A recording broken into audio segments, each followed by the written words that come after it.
Where are you from?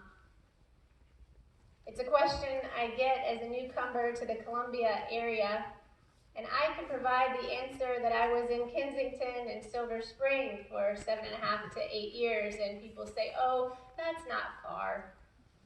But I tell you, sometimes 30 minutes feels like a far stretch in distance. Montgomery County, Howard County. The strong connections and relationships that were made there, and the vulnerable place I find myself in thinking about being the stranger. Where are you from?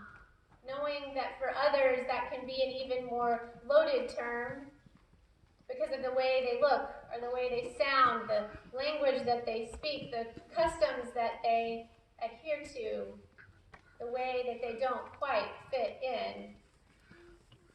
I give thanks for Matheny Community Church, which has welcomed me over these last many months and shown me a deep and abiding love that has been demonstrated through a 1.5 years of having welcomed an Afghan family, of going above and beyond in order to make sure that employment is had, that schooling is in place, and modeling that after many other communities in the life of this area and this country, to face the crises that we know that we have, Marcos, as you recognize this from Guatemala, that in this very moment it is Silver Spring that is welcoming refugees, welcoming those who have no other place and who desperately look for where there is abundance that they indeed might be fed.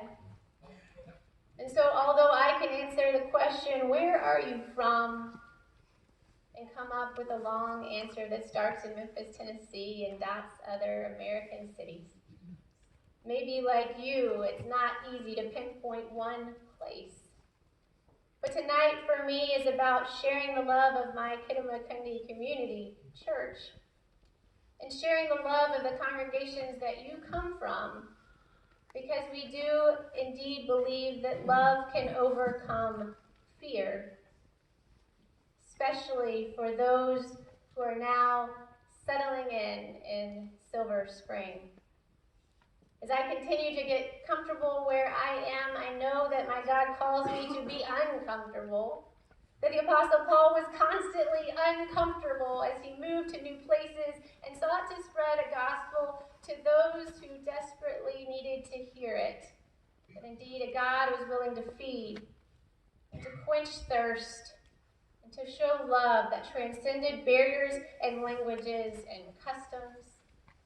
It is in that spirit that we continue to strive, stretching ourselves from our homelands, from our spaces of comfort, into those marginal places where we indeed might better reflect the love of our Creator.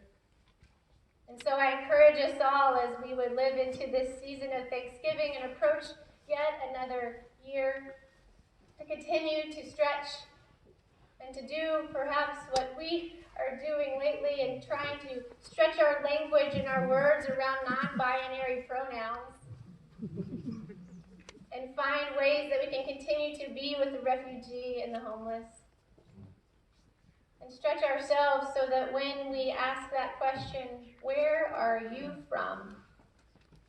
Knowing that we beat with a very similar heart, that blood runs through our veins, and that it is indeed love that continues to beat and breathe over here.